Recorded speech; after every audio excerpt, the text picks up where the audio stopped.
Seguimos con la lectura de la Guía de Práctica Clínica, Diagnóstico y Tratamiento de la Enfermedad Hemolítica por isoinmunización a RH en el recién nacido, actualización 2018. Evidencias y recomendaciones. Ir avanzando. Aquí solamente como que la presente actualización refleja los cambios ocurridos alrededor del mundo y a través del tiempo respecto al abordaje del padecimiento o de los problemas relacionados con la salud tratados en esta guía.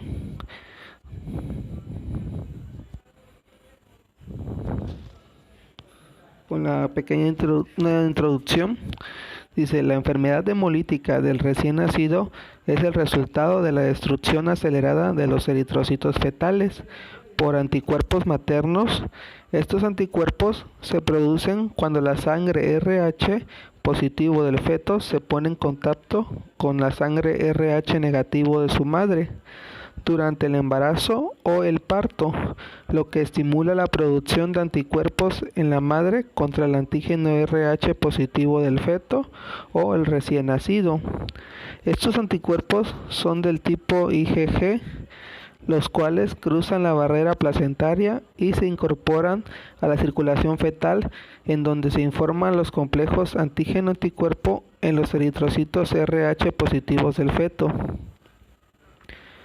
Una vez producidos los anticuerpos por la madre RH tipo inmunoglobulina G, IgG, pueden cruzar libremente de la placenta a la circulación fetal, donde se forman complejos antígeno-anticuerpo con los eritrocitos RH positivos del feto, que finalmente se destruyen, dejando al feto o al recién nacido a lo inmune, lo que propiciará la anemia hemolítica. El sistema RH de la sangre consta de varios antígenos conocidos como D, C, C minúscula, E mayúscula, E minúscula, y el antígeno D es el más inmunogénico, con D mayúscula. Por lo tanto, el que con más frecuencia se encuentra implicado en la isoinmunización a RH. Una pequeña referencia: que Hipócrates en el año 400 a.C. hizo la primera descripción de esta enfermedad en su forma hidrópica. En 1912 Rothman la llamó eritroblastosis. Diamond en 1932 demostró que la hidropesia, la ictericia y la anemia eran manifestaciones de la misma enfermedad y que la eritroblastosis, destrucción de eritrocitos, era parte de las manifestaciones de esa enfermedad. Así vienen varias más. Como tal, la justificación de esta guía es que en México la enfermedad hemolítica por isoinmunización en el recién nacido es responsable del 0.33% de la mortalidad neonatal y se estima que aproximadamente 1% de la población indígena y cerca del 3% de la población mestiza tiene factor RH D mayúscula negativo. La enfermedad hemolítica del recién nacido secundaria a RH D mayúscula rara vez ocurre durante el primer embarazo, pues generalmente la inmunización se efectúa poco antes del parto, muy tarde para transmitir los anticuerpos al producto. El que 55% de los padres RH positivos sean heterocigotos D mayúscula, D minúscula, pueden tener hijos RH negativos y que la transfusión fetal materna ocurra en solo 50% de los embarazos, reducen la posibilidad de inmunización. Finalmente, la capacidad de las mujeres RH negativas para formar anticuerpos es variable. Por tanto, la incidencia general para la inmunización es baja, con anticuerpos contra el antígeno D detectados en menos de 10%. Aún después de 5 o más embarazos, solo 5% tiene hijos con enfermedad hemolítica. Además, cuando la madre y el feto son incompatibles respecto al grupo A y B mayúscula, la madre está parcialmente protegida contra la inmunización debido al rápido retiro de las células RH positivas de su circulación por los anticuerpos anti-A o anti-B. IgM, que no cruza la placenta, la gravedad de la enfermedad empeora con los embarazos posteriores. La mortalidad perinatal debido a la enfermedad hemolítica por isoinmunización ha disminuido como consecuencia de la administración de la gamma globulina anti-D a mujeres RHD negativas o durante o inmediatamente después del embarazo. La enfermedad hemolítica por isoinmunización puede producir muerte fetal o neonatal por anemia hemolítica e hidroxfetal.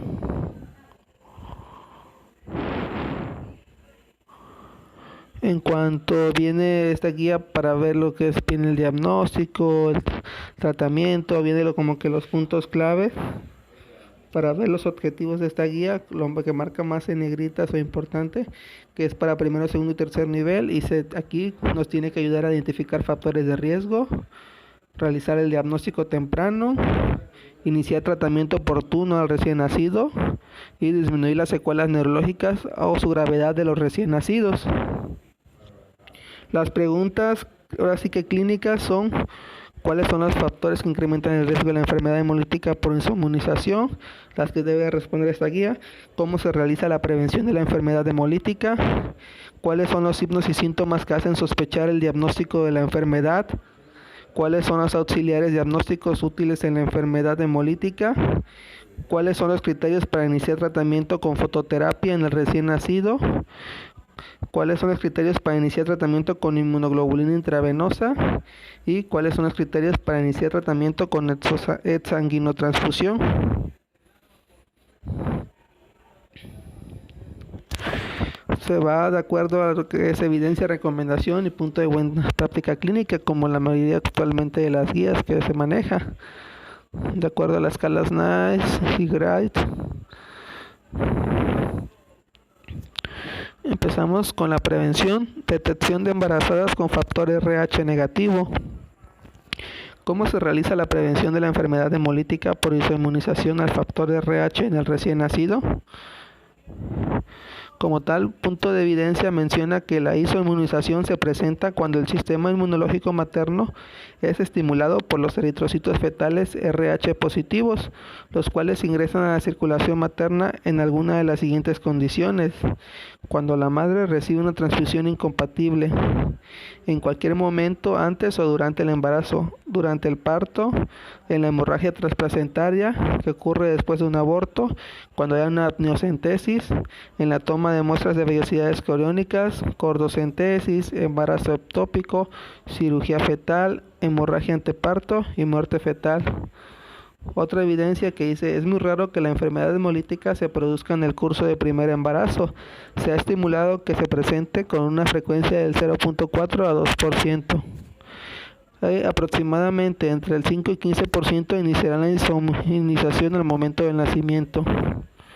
El 6% la harán después de un aborto, y la amenaza del aborto rara vez se asocia con la inmunización, ya que en menos del 10% de los casos se documenta hemorragia feto-materna significativa. Entre 2 y 5% presentarán inmunización después de una amniocentesis o una aspiración vellosidades coriónicas, y la magnitud del riesgo de la sensibilización con la cordocentesis no se tiene establecida con precisión. Si la embarazada está sensibilizada por transfusiones sanguíneas con sangre RH positiva previas al primer embarazo, la isoinmunización materno-fetal se puede presentar desde la primera gestación. La sensibilización se presenta generalmente durante la primera gestación y se caracteriza por la producción de una escasa cantidad de anticuerpos tipo IgM, inmunoglobulina M, que no atraviesan la barrera placentaria. La sensibilización secundaria o anamnésica se presenta a partir de la segunda gestación, tras una nueva exposición al antígeno, y se producen anticuerpos tipo IgG que sí atraviesan la barrera placentaria y por lo tanto producirán hemólisis. La intensidad de respuesta inmune depende básicamente de la inmunogenicidad del antígeno, la cantidad del antígeno, el número de eventos inmunizantes, la capacidad de respuesta del receptor y profilaxis con IgG anti-D mayúscula. La isoinmunización se presenta cuando el sistema inmunológico materno es estimulado por los eritrocitos fetales Rh positivos, los cuales ingresan a la circulación materna en alguna de las siguientes condiciones: cuando la madre recibe una transfusión incompatible, durante el parto, hemorragia transplacentaria que ocurre después de un aborto, amniocentesis, toma de muestra de vellosidades coriónicas, cordocentesis, embarazo ectópico, cirugía fetal, incluyendo versión externa, hemorragia anteparto, muerte fetal anteparto.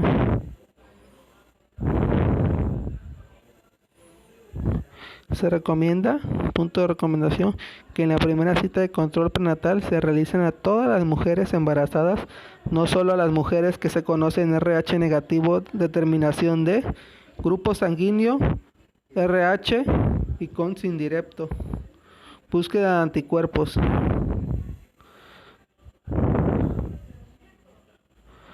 La enfermedad hemolítica por isoinmunización a RH en el recién nacido es una enfermedad prevenible, por lo que se deben hacer los esfuerzos necesarios para detectar a las futuras madres con factor RH negativo o bien a la mujer que ya está embarazada, preferentemente durante el primer trimestre de embarazo. Aplicación de inmunoglobulina anti-D mayúscula o gamma globulina anti-D.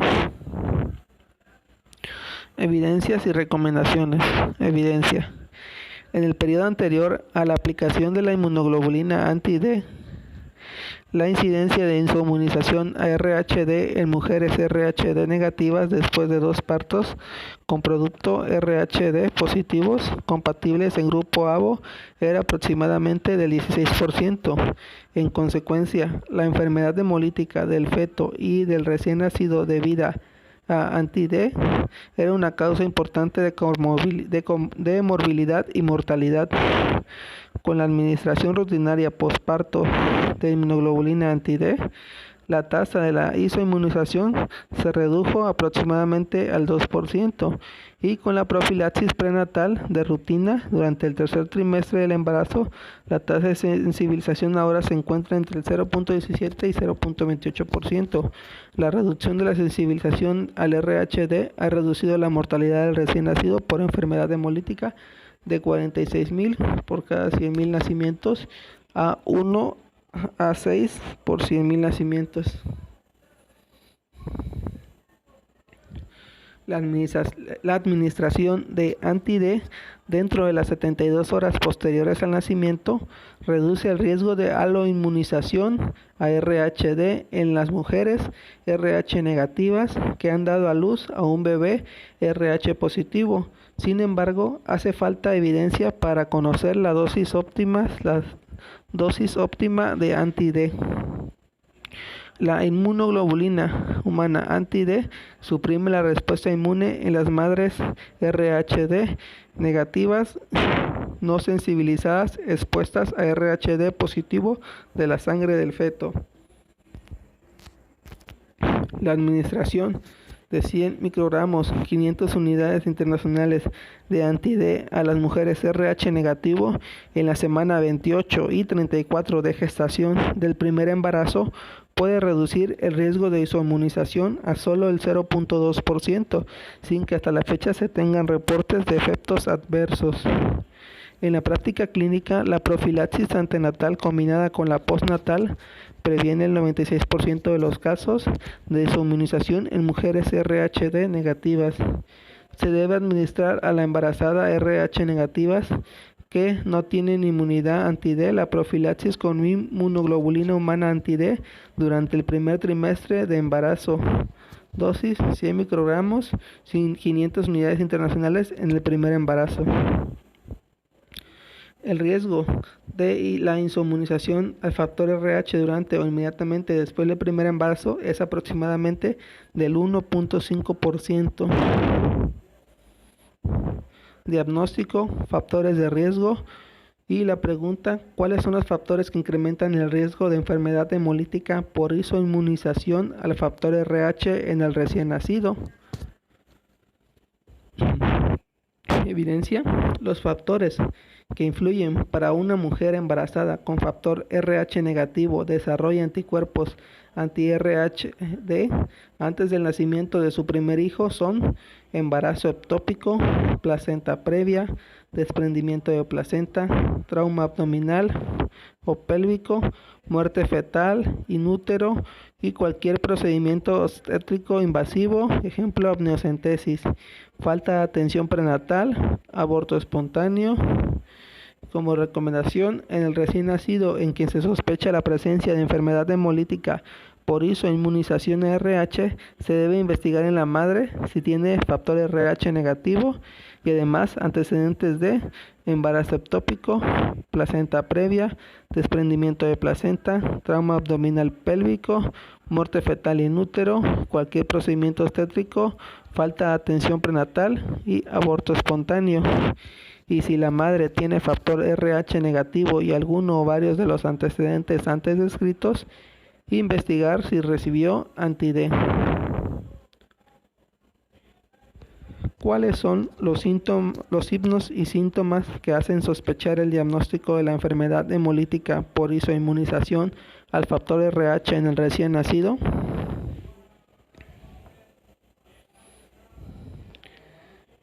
Como tal, las manifestaciones clínicas que un recién nacido puede presentar si tiene enfermedad hemolítica son variadas y puede ir desde hemólisis leve hasta anemia grave. Entre la hemólisis leve se detecta solo por pruebas de laboratorio, se presenta en el 15% de los casos, y anemia grave, que vamos a encontrar hiperplasia compensatoria de tejido eritropoyético, hepatomegalia y esplenomegalia, descompensación cardíaca, anasarca, colapso circulatorio. Ictericia, en los casos leves puede no estar presente debido a que la placenta elimina la bilirrubina no conjugada, y en casos graves puede ser evidente desde el primer día, aumentando el riesgo de encefalopatía, y el riesgo de kernicterus es mayor que en la hiperbilirrubinemia no hemolítica, ya que puede haber otras comorbilidades como anoxia y acidosis entre las más frecuentes. Hipoglucemia secundaria, hiperinsulinismo e hipertrofia de los islotes pancreáticos. En la etapa fetal, los signos que se pueden encontrar son como consecuencia del volumen excesivo de líquido en dos o más de los siguientes compartimentos fetales: piel, pleura, pericardio, peritoneo. La forma más grave de la isoinmunización a factor RH se conoce como hidrops fetalis, la cual por lo general produce la muerte del feto in útero o al poco tiempo después del nacimiento. Se debe realizar la exploración física completa al recién nacido en quien se sospecha enfermedad hemolítica por isoinmunización a RH, habiendo énfasis en la búsqueda de las condiciones antes descritas. Auxiliares diagnósticos. ¿Cuáles son los auxiliares diagnósticos útiles en la enfermedad hemolítica por isoinmunización al factor RH en el recién nacido? Menciona que después del nacimiento de un niño cuya madre se conoce RH negativa, se debe medir en sangre del cordón umbilical grupo sanguíneo ABO y RH, hematocrito, hemoglobina, bilirrubina sérica, frotis de sangre y contsdirepto.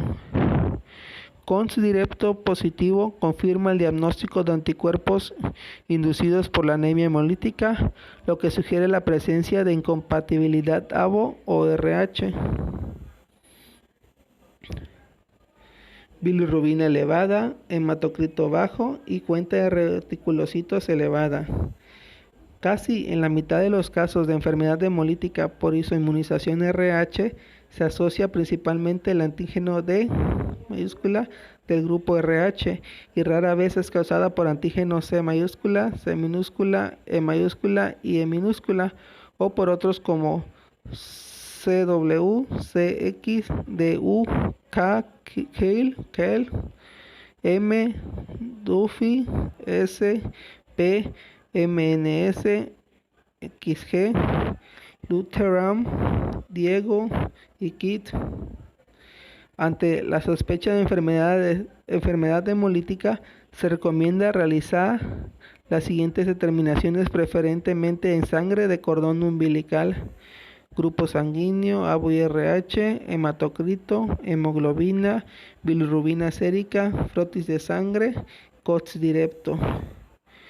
Dice que en un recién nacido con antecedentes de madre RH negativa, ante la sospecha de isoinmunización RHD, se sospecha en enfermedad hemolítica si se encuentra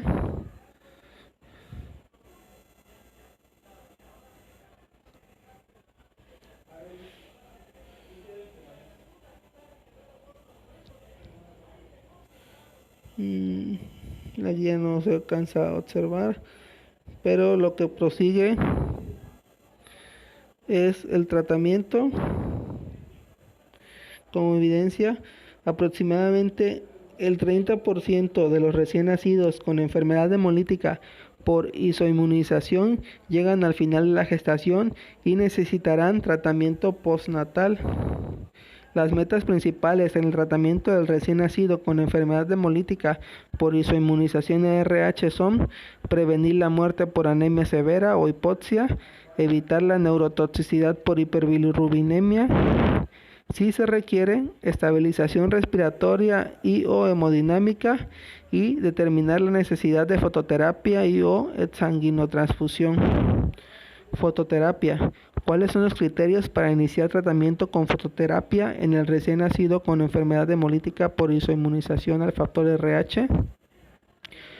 Hay evidencia clara que la fototerapia es efectiva en el tratamiento de la hiperbilirrubinemia. La fototerapia es una terapia accesible y no invasiva. Ha sido ampliamente usada para el tratamiento de la hiperbilirrubinemia neonatal por más de 50 años. Su eficacia en reducir la concentración de bilirrubinas en plasma está bien documentada. El uso de la fototerapia reduce la posibilidad de exosanguinotransfusión por hiperbilirrubinemia. Los efectos secundarios son poco frecuentes y no graves. Cuando se presenta, son fáciles de controlar. En resumen, la fototerapia convierte la bilirrubina en un compuesto soluble en agua llamado lumirrubina, que se excreta en la orina o la bilis sin necesidad de conjugación en el hígado. Para que la bilirrubina se convierta en lumirrubina, requiere un determinado espectro y cantidad de luz. La bilirrubina es un pigmento amarillo, por lo que la luz azul con longitud de onda de 460 nanómetros absorbe la mayoría del pigmento, lo que sucede cuando la longitud de onda penetra el tejido y absorbe la bilirrubina. Las lámparas con salidas de 460 a 490 nanómetros son las más efectivas en el tratamiento de la hiperbilirrubinemia. Actualmente se usan diferentes tipos de unidades de fototerapia que proporcionan diferentes tipos de luz: luz de día, luz blanca fría, luz azul, luz especial azul en foco fluorescente o lámparas de tungsteno halógeno. Mantas de fibra óptica que proporcionan luz azul-verde que sirve para las determinadas regiones del cuerpo. La luz fluorescente y en especial la luz azul es la más eficaz. La luz fluorescente y en especial la luz azul es la más eficaz y debe ser utilizada cuando se requiere fototerapia intensiva. La luz ultravioleta no se usa para fototerapia, aunque se ha demostrado que la luz del sol disminuye las concentraciones de bilirrubina. No se recomienda su uso porque es difícil determinar el tiempo de exposición seguro en el recién nacido desnudo sin que se produzcan quemaduras por el sol. El inicio de la fototerapia depende de la concentración de bilirrubina sérica total, la edad postnatal en horas, factores de riesgo. Al valor de la bilirrubina total sérica no se le debe restar el valor de la bilirrubina directa para iniciar fototerapia. Cuando se utiliza fototerapia intensiva, se puede esperar una disminución de 0.5 miligramos sobre decilitro, 8.6 moles sobre litro por hora en las primeras 4 a 8 horas. Cuando la concentración de bilirrubina sérica total no disminuye o aumenta durante la fototerapia, es probable que se encuentre en curso la hemólisis. Efectos secundarios de la fototerapia: a corto plazo, interferencia con la interacción entre madre e hijo, alteraciones en la temperatura, deshidratación, alteraciones electrolíticas, síndrome del bebé bronceado, alteraciones del ritmo cardíaco. A largo plazo, nevo melanocítico, cáncer de piel, enfermedades alérgicas, persistencia del conducto arterioso, daño en retina. La evidencia demuestra que la fototerapia múltiple es más eficaz que la fototerapia convencional. La fototerapia convencional funciona en la mayoría de los casos y no impide la lactancia materna. El uso de la fototerapia múltiple debe ser reservado para el tratamiento de la hiperbilirrubinemia que no responde al tratamiento convencional, es decir, cuando no hay reducción de las bilirrubinas en el suero después de 6 horas del inicio del tratamiento, o que la bilirrubina sérica sigue en aumento, o en los casos que requiere una rápida reducción de los niveles séricos de bilirrubina, como en la isoinmunización ARH. Para decidir si el recién nacido con hiperbilirrubinemia es candidato a fototerapia, se usarán los criterios para recién nacidos mayores de 38 semanas de edad gestacional, que consideran horas de vida, cifra de bilirrubinas, y para inicio y seguimiento de fototerapia también se pueden usar las gráficas por semana de edad gestacional para tratamiento de hiperbilirrubinemia, en los cuadros 1 y 2 más adelante. La respuesta máxima a la fototerapia se observa en las primeras 2 a 6 horas de su inicio. La respuesta máxima a la fototerapia se presenta por lo general entre las primeras 2 a 6 horas después de su inicio. Lo vuelvo a recalcar. El tipo de fototerapia a usar dependerá del nivel de bilirrubinas, aunque generalmente en el recién nacido con enfermedad hemolítica requiere fototerapia múltiple. Para el seguimiento del uso de fototerapia se recomienda lo siguiente. Si el nivel de bilirrubina sérica total cae durante la fototerapia múltiple continua a un nivel 50 micromoles sobre litro, 2.94 miligramos sobre decilitro por debajo del umbral para el cual se indica la exsanguinotransfusión,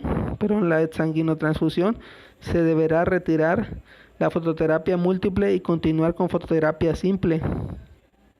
En los recién nacidos mayores de 38 semanas de edad gestacional, en quienes su cifra de bilirrubina, según el cuadro 1, se encuentra en la zona que indica repetir medición de bilirrubina, repetirla en 6 a 12 horas.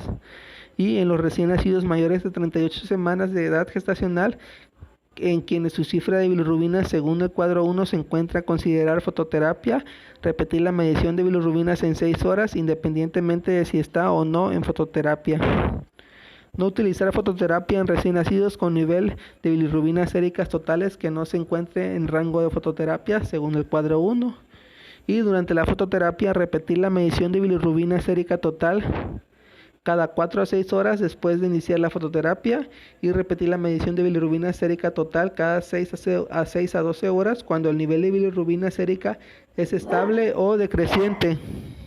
Detener la fototerapia cuando la bilirrubina sérica ha descendido al menos 50 micromoles sobre litro, 2.94 miligramos sobre decilitro, por abajo del umbral para iniciar fototerapia según el cuadro 1 y cuadro 2, compruebe si hay rebote significativo de la bilirrubina sérica total entre las 12 a 18 horas después de haber suspendido la fototerapia. Los bebés no tienen necesariamente que permanecer en el hospital hasta realizar esta medición. La posición del recién nacido de término durante la fototerapia no tiene influencia significativa en la duración de la fototerapia en los cambios en el nivel de bilirrubina sérica. No hay estudios en recién nacidos prematuros al respecto, y para disminuir el riesgo de muerte súbita, los recién nacidos deben ser colocados en posición de cúbito supino. Para disminuir el riesgo de muerte súbita, los recién nacidos deben ser colocados en posición de cúbito supino a menos que otras condiciones clínicas lo impidan. Lo importante es asegurar que la luz alcance la máxima superficie de piel. Se recomienda usar protección ocular en los recién nacidos que son expuestos a fototerapia convencional. Asegurarse de que el recién nacido mantenga la temperatura que le permita reducir al mínimo el gasto de energía. Ambiente térmico neutro. En el recién nacido que se encuentre bajo fototerapia, vigilar en todo momento que su estado de hidratación sea adecuado.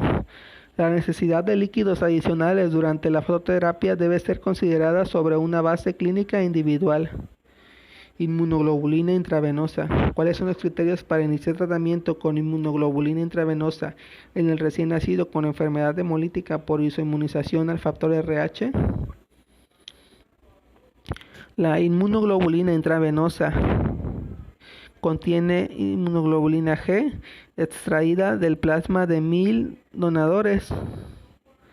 La inmunoglobulina intravenosa disminuye la destrucción de los eritrocitos sensibilizados. El uso de la inmunoglobulina intravenosa o IgIV en recién nacidos con enfermedad hemolítica por isoinmunización RH reduce la necesidad de realizar exsanguinotransfusión, procedimientos que aumenten el riesgo de comorbilidad y mortalidad, y el número necesario de pacientes a tratar para reducir el uso de exsanguinotransfusión es mejor en la incompatibilidad por RH NNT igual 2 que en la producida por ABO NNT igual a 5. Algunos estudios sugieren que el uso de inmunoglobulina intravenosa en la enfermedad por isoinmunización RH es rentable, ya que el costo efectivo incluso en el peor de los casos. La sobreexposición del donante, los posibles efectos adversos y costos exigen que el tratamiento con inmunoglobulina intravenosa se reserve para casos con hemólisis significativa evidenciada por bilirrubina sérica que aumente más de 8.5 micromol sobre litro por hora a pesar de estar expuesto a fototerapia múltiple. La dosis de inmunoglobulina intravenosa que se ha usado es 500 miligramos sobre kilogramo en infusión durante 4 horas, siempre junto con la fototerapia.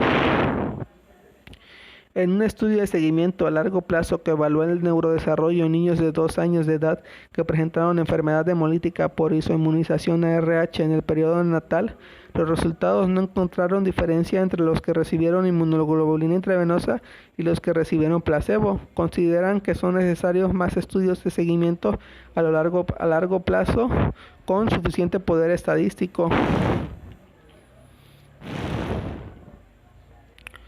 Una revisión de Cochrane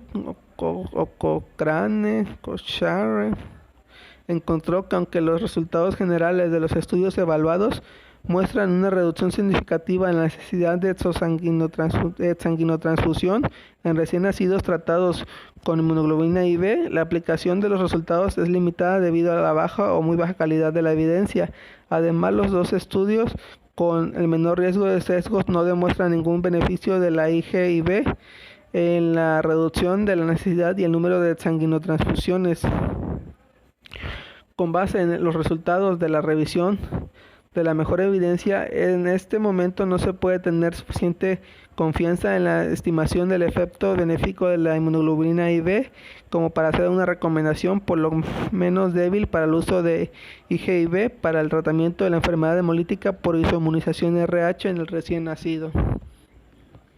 Se necesitan más estudios antes de recomendar el uso rutinario de IgIV para el tratamiento de la enfermedad hemolítica por isoinmunización RH en el recién nacido. Los estudios deberán incluir cegamiento de la intervención médica mediante el uso de un placebo y un tamaño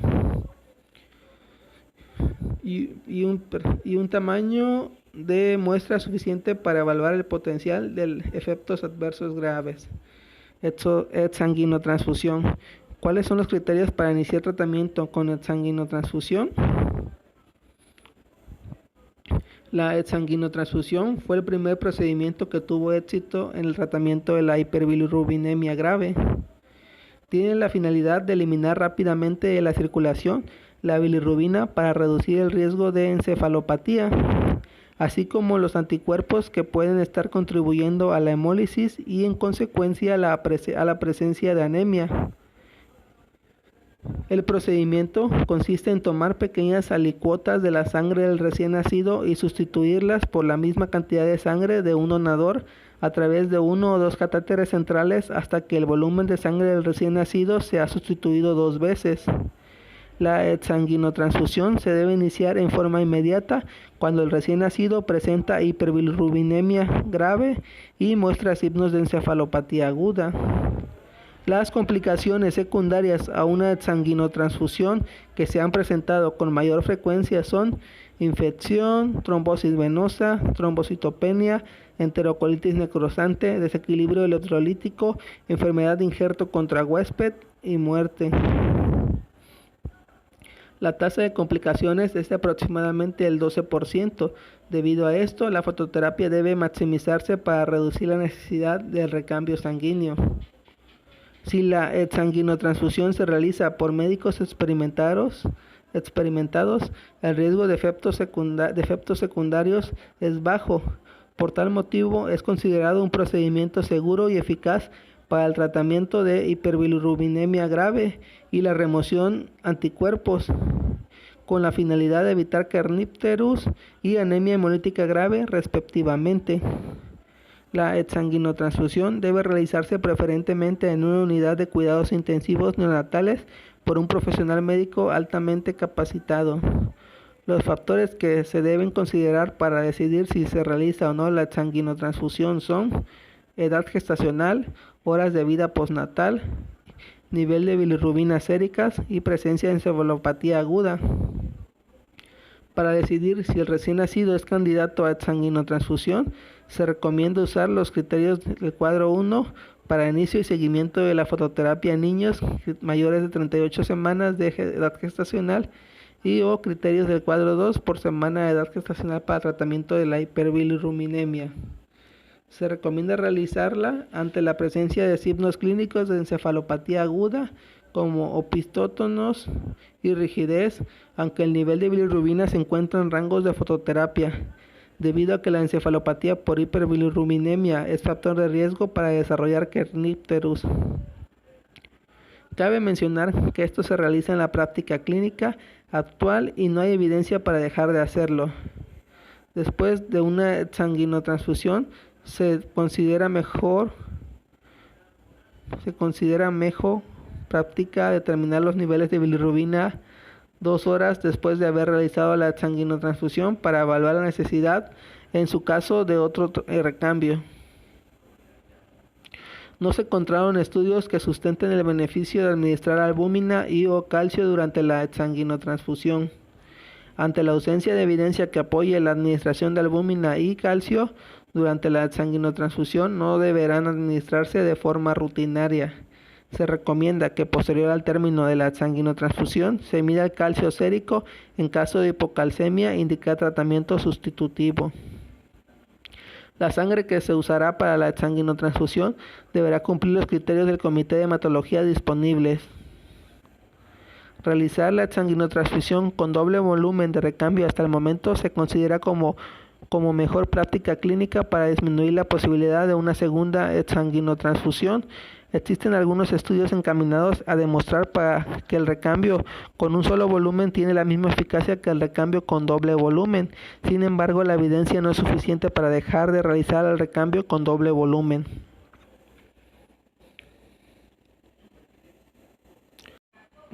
Otros tratamientos. Los ensayos clínicos aleatorizados de otros tratamientos usados para disminuir el nivel de bilirrubinas que se revisaron con la finalidad de valorar su eficacia y seguridad fueron de calidad variable. A menudo no se informaron resultados clínicos importantes, como el número de transfusiones de intercambio o los posibles efectos adversos de las intervenciones. Después de la revisión de la evidencia, se concluye que no se puede apoyar el uso de metaloporfirinas, colesteraminas, infusiones de albúmina, agar, barbitúricos de penicilamina, glicerina, carbón, Pollard, maná, medicina tradicional china, homeopatía o acupuntura.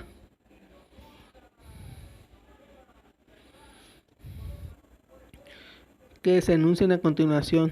es decir, igual agar, albúmina, barbitúricos, carbón, colestiramina, clorofibrato de penicilamina, glicerina, maná, metaloporfirinas, riboflavina, medicina tradicional china, acupuntura, homeopatía, no se recomiendan para el tratamiento de enfermedad hemolítica por inmunización en el recién nacido, nada de lo ya leído. Vienen los algoritmos como tal. En el cuadro de la izquierda se ven las manifestaciones clínicas.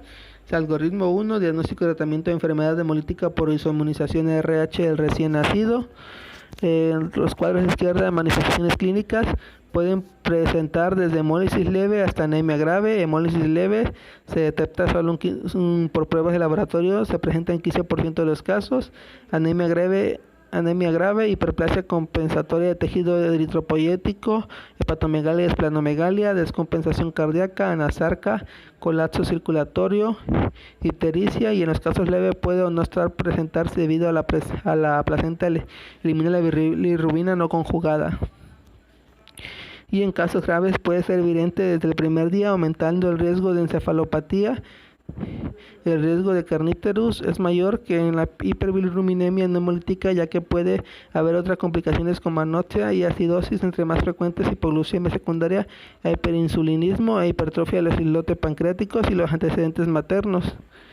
Si el factor RH negativo, además antecedentes de todos los igual mencionados durante la guía. El cuadro se inicia que dice recién nacido que presenta ictericia temprana de rápida evolución, anemia y alteraciones neurológicas. Se le debe realizar la historia clínica, completar con especial énfasis en sistema nervioso central, investigar antecedentes maternos. Si la madre es RH negativo, se le debe determinar en el recién nacido su grupo sanguíneo, si ABO y RH, hematocrito, hemoglobina, bilirrubina sérica, frotas de sangre, consi directo. Y si sale RH positivo y consi directo positivo, se debe valorar lo que es la bilirrubina elevada, hematocrito bajo y reticulocitos que estén elevados.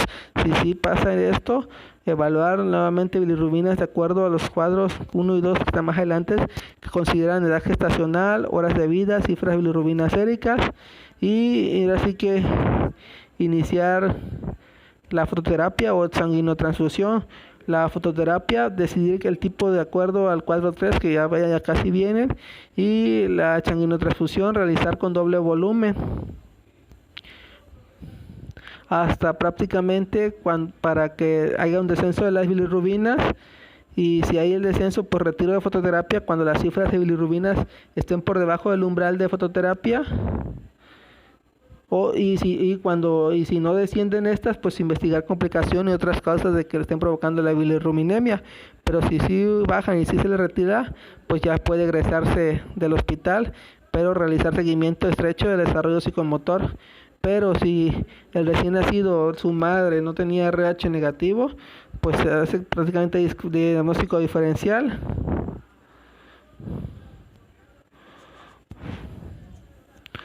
Y más que nada las demás es vigilancia y ver que no haya signos sugestivos de encefalopatía. Si te vas del otro lado, cuando si hubo RH positivo, cuando la bilirrubina sí salió elevada, pero va a checar más que nada los datos sugestivos de encefalopatía. Y si no, pues realizar sanguinotransfusión si ahí ya empieza a haber datos sugestivos, hasta que haya el descenso de bilirrubinas, y ya cuando estén bien estas, pues ya se puede egresar. Cuadro 1, consenso de tratamiento de hiperbilirrubinemia en recién nacidos de 38 semanas de edad gestacional o más. Es el consenso para el tratamiento de hiperbilirrubinemia en recién nacidos de 38 semanas de edad gestacional o más. Edad en horas, ahí viene desde las 6, de ahí cada 6 horas, 6, 12, 18, 24, 30, 36, así hasta más de 96 horas. Viene micromol sobre litro, miligramos sobre decilitro, micromol sobre litro, miligramos sobre decilitro del nivel de bilirrubinas. Y hasta abajo, ahora sí que la acción a realizar, si en las primeras, donde está disminuida de acuerdo a la edad en horas hasta 72, checar y repetir medición en 6 a 12 horas.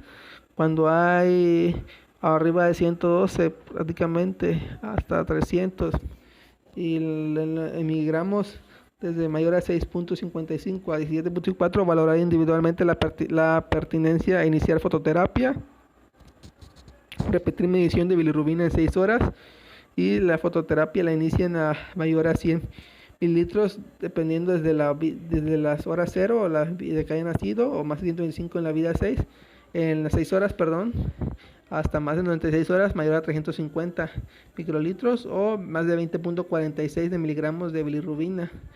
Entonces, 96 días, o el recién nacido que tenga mayor a 5.85.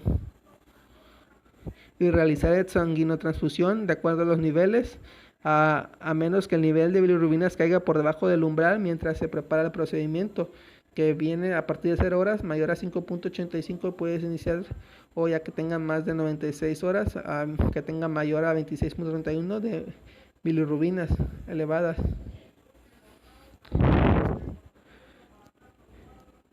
Y el cuadro de 2, que son gráficas para el tratamiento de hiperbilirrubinemia por semana de edad gestacional para llevar un adecuado control, viendo que pues si hay un poco, cuando hay un poco más de elevadas las bilirrubinas séricas, la exosanguinotransfusión es la que llegará a entrar más, y primero que nada la fototerapia antes de realizar esta. Obviamente aquí, viendo aquí la primera que fue la semana 23 y aquí la semana 24 y en cuanto a las gráficas semana 25, cómo van un poco disminuyendo en cierta manera.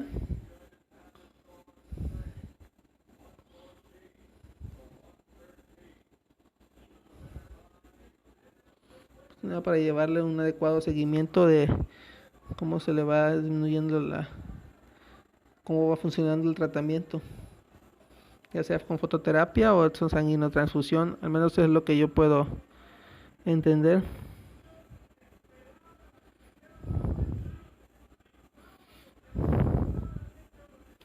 Y pues otras 4.3 tipos de fototerapia para el tratamiento de hiperbilirrubinemia. Fototerapia para el tratamiento de hiperbilirrubinemia, luz de sol. No se recomienda la exposición a la luz del sol para el tratamiento de hiperbilirrubinemia en el recién nacido. Fototerapia simple a recién nacidos de término, luz azul convencional para tratamiento de hiperbilirrubinemia significativa en recién nacidos con edad gestacional de 37 semanas o más y nivel de bilirrubina sérica con rápido ascenso, más de 8.5 microlitros sobre litro por hora o 0.5 miligramos sobre decilitro por hora, y nivel de bilirrubina sérico 50 microgramos sobre litro a 2.94 miligramos sobre decilitro por abajo del umbral para inicio de sanguinotransfusión. No utilice fototerapia de fibra óptica como primera línea de tratamiento para hiperbilirrubinemia en los recién nacidos con edad gestacional de 37 semanas o más, y asegúrese que todo el equipo se mantiene y utiliza de acuerdo a las directrices de los fabricantes. Y fototerapia simple para recién nacidos prematuros. Tratamiento de fototerapia único para los bebés prematuros. Se use cualquier fototerapia de fibra óptica convencional a la fototerapia de luz azul como tratamiento para hiperbilirrubinemia significativa en los bebés de menos de 37 semanas, a menos que el nivel de bilirrubina sérica presenta rápido ascenso, 0.5 miligramos sobre decilitro por hora, o el nivel de bilirrubina se encuentra a 50 micromoles, 12.94 miligramos sobre decilitro por debajo del umbral para el que se indica sanguinotransfusión después de 72 horas. Fototerapia múltiple para recién nacidos de término y prematuros. Iniciar fototerapia múltiple continua si se presentan alguna de las siguientes condiciones: nivel de bilirrubina séricas elevándose rápidamente a más de 0.5 miligramos por decilitro por hora, nivel de bilirrubina sérico 50 microlitros sobre litro o 2.94 miligramos sobre decilitro por abajo del umbral para inicio de sanguinotransfusión, y el nivel de bilirrubina no desciende con la fototerapia simple, es decir, el nivel de bilirrubina continúa alto y no cae debajo de 6 horas de haber iniciado la fototerapia. Como tal, la lista de recursos, pero ya lo que al parecer ya lo que viene ya nada más es todo lo que se utilizó para la investigación. A veces viene un pequeño glosario, aquí viene incompatibilidad de RH, presencia de un feto RH positivo de una madre RH negativa, sin paso de glóbulos rojos fetales a la madre y sin sensibilización y su inmunización, producción de anticuerpos maternos con respuesta a la exposición de antígenos de glóbulos rojos diferentes a los propios. Fototerapia convencional, usa una sola fuente de luz, excepto la fibra óptica que se coloca en alguna zona específica del recién nacido, y antiglobulina directa o CONS directo se usa para determinar anticuerpos o complementos de proteína que se encuentran en la superficie de los eritrocitos. Fototerapia de fibra óptica usa una sola fuente de luz que incluye un generador, un cable de fibra óptica a través del cual la luz es conducida y un colchón flexible de luz en el cual es colocado sobre el recién nacido. Fototerapia múltiple usa más de una fuente de luz al mismo tiempo, por ejemplo, 2 o más de tipo convencional. 56. Y acabamos.